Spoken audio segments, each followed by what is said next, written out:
All right, diving in today. Genesis chapter 2. We're talking the creation of Adam and Eve, but it's so much more than that, right? Absolutely. This chapter, it's often seen as like this love letter from God about humanity. A love letter. Okay, I like that. Yeah. So we're talking family, community, what it means to be made in the image of God, all these big foundational themes. Exactly. And it's interesting how Genesis 2, it kind of zooms in on the human experience Yeah. compared to, the grand creation narrative in chapter 1. Yeah. Chapter 1's like, boom, the whole universe out of nowhere. But Yeah. here, it's more intimate. Right. Right from the start, we see God resting on the seventh day, blessing it, making it holy. So, like, the work is done, and it's good. Like, God's taking a moment to appreciate what's been created. That's it. And this concept of Sabbath, it echoes throughout history, Hmm. reminding us to pause, appreciate the good, recognize that creation itself, it has inherent value. Okay, I can dig that. Huh. But then we're whisked away to the Garden of Eden. Yeah. Right. And it's described in such vivid detail. Lush vegetation, delicious fruits, these mesmerizing trees. Gotta mention those two special trees, right? The tree of life and the tree of knowledge of good and evil. Exactly. They're like these symbols holding the secrets to existence itself. Almost like a test or a choice laid out before humanity. Like, which path will you choose? And within this paradise, God forms Adam from the dust of the earth, breathes the breath of life into his nostrils. Okay, so we got to talk about that. Breath of life. What's that about? Just physical breath, or is there something deeper there? Spiritual. That's the big question, isn't it? It ties into this whole idea of being made in God's image. Right, right. It's not just about looking like God, because God's not a dude in the sky, right? It's about It's about reflecting something of God's character. creativity, love, connection. Exactly. And yet, despite being in this perfect garden, God says, it is not good for man to be alone. Whoa. First time we hear something's not good in creation. Huge statement. It highlights how important relationship is. Community. Right from the start. Like it's baked into our very being, this need for connection. And it's interesting, Rick. God doesn't just instantly create Eve. He first brings all the animals to Adam. Yeah, like a parade of potential partners. Mm-hmm. But none of them are quite right. None of them are deemed a helper suitable for him. Oh, that phrase. Suitable helper. So much packed into those two words. It's not just about practical help. It's about a deep connection, understanding, partnership. And Adam, he gets to name all the animals, shows his dominion over creation, Yeah.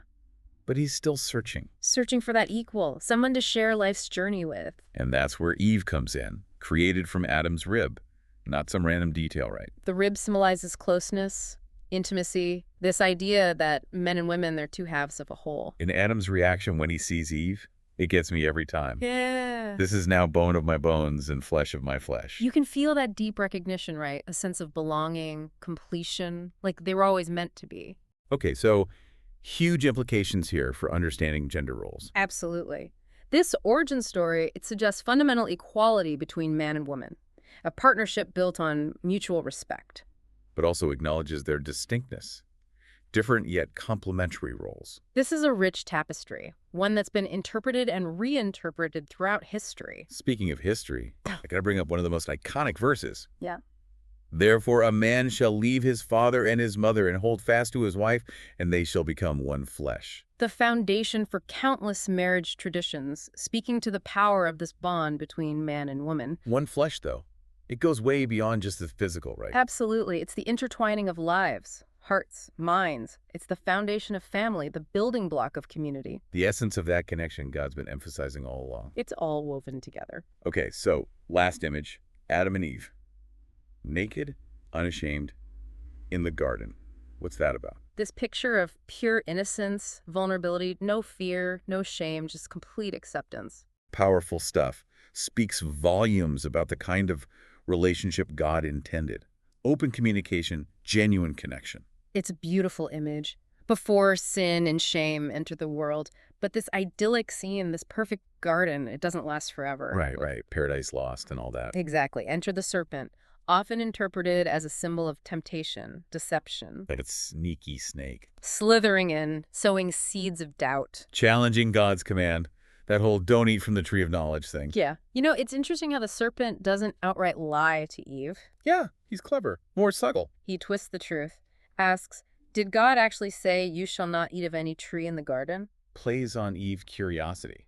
that desire for knowledge. Right, like maybe God's holding out on them. And Eve, well, she's enticed by this promise of becoming like God, knowing good and evil. The ultimate temptation. And she takes a bite, that forbidden fruit. A decision with huge consequences. Not just for her and Adam, but for all of humanity. the fall. Yeah. This act of disobedience, sin and shame enter the world. Fracturing that harmony, that intimacy. It's like a mirror shattering, reflecting a distorted image of what was once perfect. And the consequences. Immediate and lasting. Suddenly, Adam and Eve, they're aware of their nakedness. They feel shame, Hiding from God. illustrating that broken relationship that sin creates. And it doesn't stop there, right? The consequences ripple outward. Pain in childbirth, toil and hardship, Expulsion from the garden. like evicted from paradise. Forced to navigate this world. Thorns, thistles. Life's not easy anymore. It signifies that loss of innocence, separation from God. But even in the midst of all that, there's still... It's God's love. Yeah. God provides clothing for them, covering their shame. Offering protection as they head into the unknown. That image is so powerful, providing clothing. It's like this tangible expression of God's care. Even though they messed up, disobeyed. It speaks to the complexity of this relationship. Love and discipline, justice and mercy. Exactly. It's not simple. And while the consequences are there, the story doesn't end here. Right. This is just the beginning. A new chapter. Filled with challenges, yeah, but also Potential for growth. for Learning. reconciliation. Right. It's not over. This story, it's thousands of years old, but it still resonates. The themes are timeless. Temptation, disobedience, consequences. Part of the human experience. Absolutely. We all face these things. It forces us to look in the mirror, confront our own capacity for good and evil. Wrestle with questions of free will, responsibility. Why do we make the choices we do? What impact do they have? How do we navigate a world where good and evil exist side by side? It's like Genesis 2 is holding up that mirror, making us examine ourselves. Our hearts, our motivations. And in the midst of all this, there's this big question, where's God in all this brokenness? Yeah, after the fall, after the mess up. Is that love letter still valid? Does God's love still apply? That's what we'll explore as we move forward. Looking at the aftermath and what it means for understanding God's relationship with humanity. Okay, so we've seen it all, right? This picture of perfect intimacy in the garden, then boom, the fall.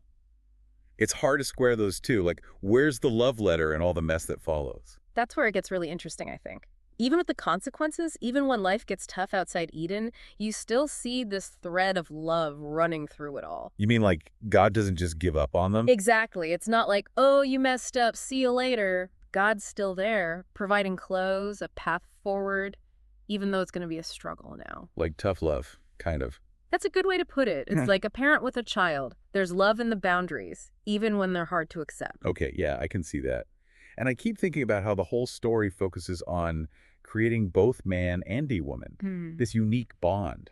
Family. It's clearly important. Absolutely. Community, it's like built into our very being, not an afterthought. It's fundamental to what it means to be human. So it's not good to be alone, like God said.